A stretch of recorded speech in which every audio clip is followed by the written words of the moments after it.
Bonjour à tous. Une petite vidéo pour inaugurer ma nouvelle caméra.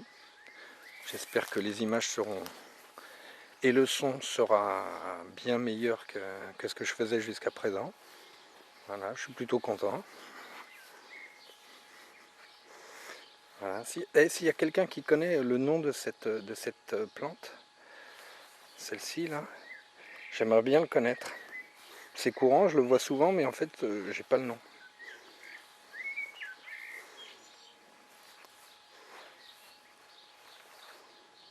Comme vous pouvez le constater, je mets jamais deux plantes identiques au même endroit.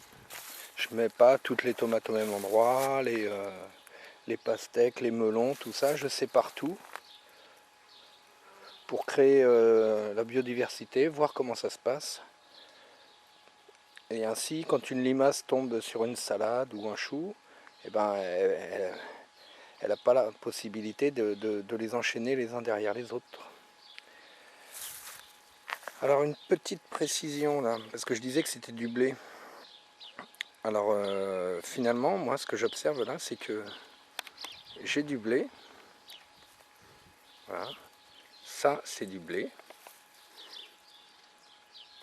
Vous avez vu ma nouvelle caméra, comment elle est bien? Je peux zoomer facilement. Alors ça c'est du blé.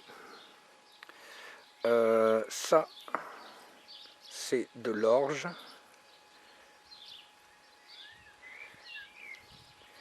Et ça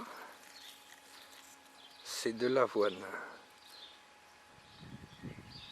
Donc en fait, l'ami qui m'a donné les grains, je croyais que c'était du blé, lui aussi. Mais finalement il avait un mélange. Il a récupéré ça chez un paysan du coin. Et en fait j'ai un mélange, ce qui n'est pas plus mal. Ça me va bien.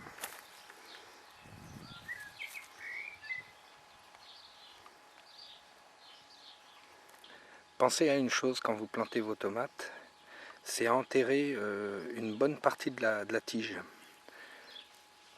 De façon à ce que les petits poils que l'on voit sur les tiges de tomates se transforment en racines.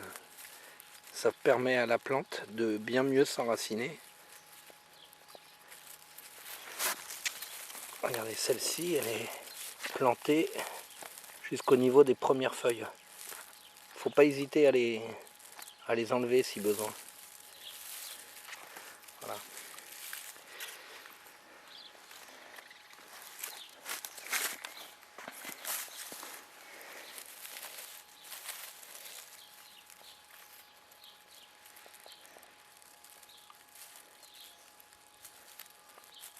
Voilà, jusqu'aux premières feuilles. Moi c'est comme ça que je fais. Jusqu'aux premières feuilles, jusqu'à la partie du cotylédon.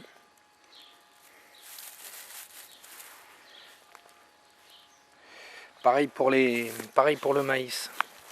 N'hésitez pas quand vous les repiquez, à moins de les faire direct en pleine terre, mais si vous les repiquez, plantez-les bien profonds, ils repartiront mieux.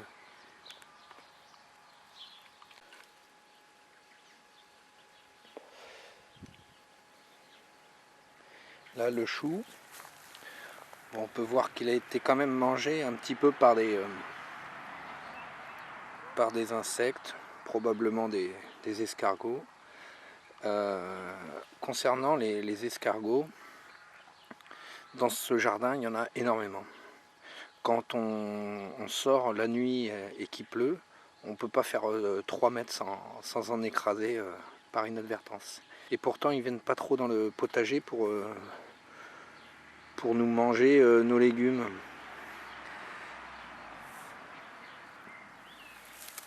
Un légume, quand il est en bonne santé, il ne se fait pas manger. Les escargots, ils mangent que les feuilles qui sont en début de décomposition.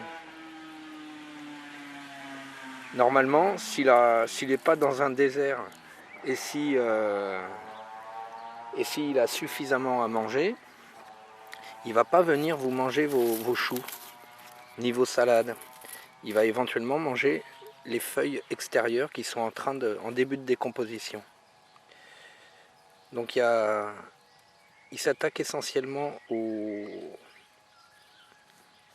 feuilles qui commencent à se décomposer, les feuilles extérieures, et pas tellement les feuilles intérieures. Pourquoi? Parce que quand une feuille commence à se décomposer, il y a d'abord des champignons qui viennent se mettre dessus, et c'est valable aussi pour les salades, hein. Il y a d'abord des champignons qui viennent se mettre dessus, et ce sont les champignons qui vont attirer les escargots et les limaces.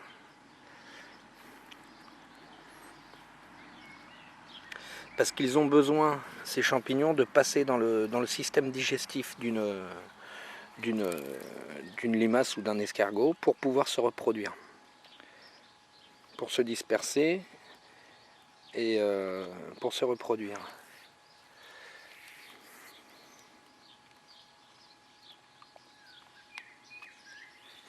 Donc en fait, l'escargot ou la limace aura tendance à attaquer les feuilles comme celle-ci, et un peu moins, même si ça le fait de temps en temps, et un peu moins les feuilles les plus intéressantes qu'on doit absolument garder pour que la plante survive.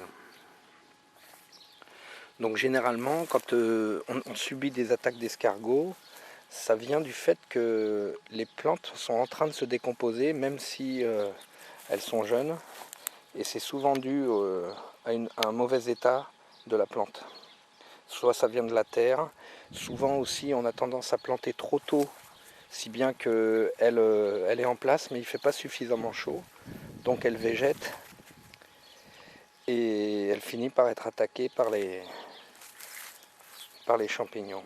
Elle n'a pas le temps de faire de nouvelles feuilles.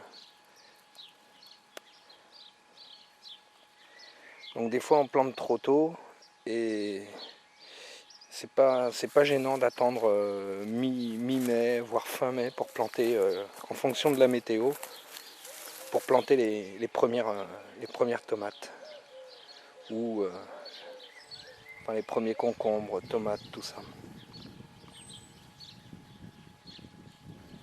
Ce qui est important, c'est un peu comme une course. Ce qui est important, c'est de les mettre en place et que très rapidement, ils commencent à faire de nouvelles feuilles. Très rapidement. Donc si les escargots n'attaquent pas trop mes plantes, c'est dû au fait que la terre nourrit très bien la plante, donc elle n'est pas attaquée par les champignons. Donc elle n'attire pas les limaces et les escargots. Parce que je peux vous garantir, hein, dans ce jardin, quand il pleut, et c'est le cas en ce moment, hein, c'est humide, quand il pleut la nuit, mais vous ne pouvez pas faire 3 mètres sur la terrasse sans écraser des escargots, quoi. On est littéralement envahi. Donc ils font quelques petites attaques. J'ai perdu un ou deux pieds de tomates, un pied de courgette. Mais globalement, quand il y a profusion de nourriture pour eux, hein, vous voyez là-dedans, là, l'escargot, il ne va pas spécifiquement sur ma salade, quoi, ou sur le chou. Il a énormément à manger, il a le gîte et le couvert.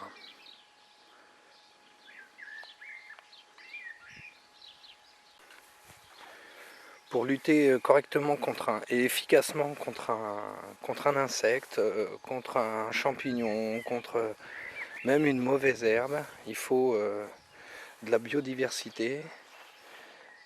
Il ne faut pas être embêté parce que, comme ici, vous voyez, il y a des mauvaises herbes avec mes pommes de terre. À côté, derrière, il y a des tomates.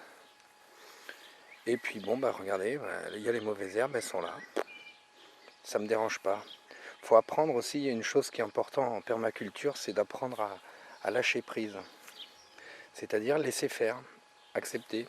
Et accepter aussi que de temps en temps, ça ne marche pas forcément et que vous avez des légumes qui se font attaquer. Comme la nature, c'est l'abondance, et créez de l'abondance dans votre potager. Si vous voulez, si vous envisagez d'avoir 5 pieds de tomates, mais rien ne vous empêche d'en mettre 10, 15, c'est pas grave.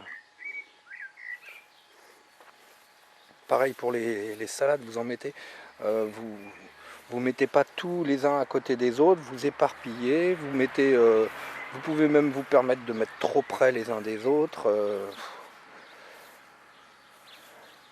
C'est pas, c'est pas gênant tout ça, finalement.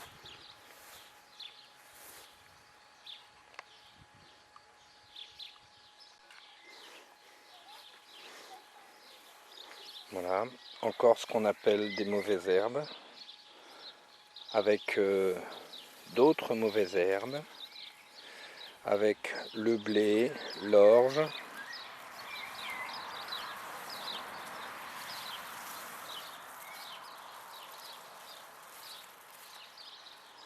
Pour l'instant, je laisse ces zones-là libres et naturelles, en attendant d'utiliser l'emplacement au fur et à mesure que je vais planter.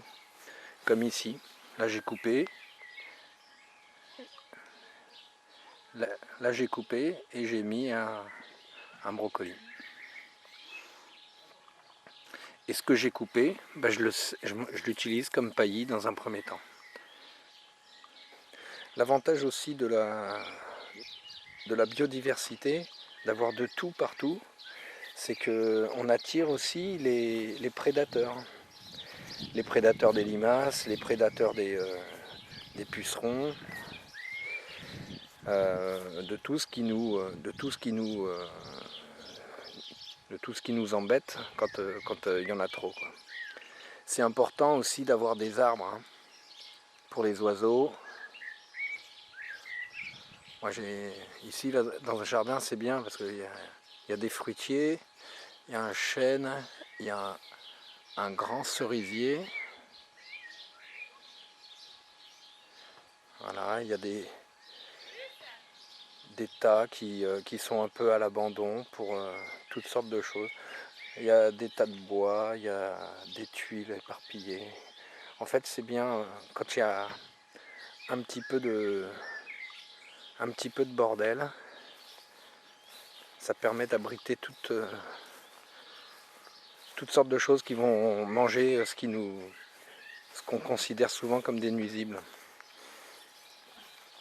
Vous voyez, là-dedans, là, bah, c'est facile pour un hérisson de se faire son petit domicile ici, là, au milieu des bambous. Dans les arbres, vous aurez les oiseaux. Voilà. Et s'ils ont à manger, bah, ils vont élire domicile ici. C'est le même principe que les coccinelles.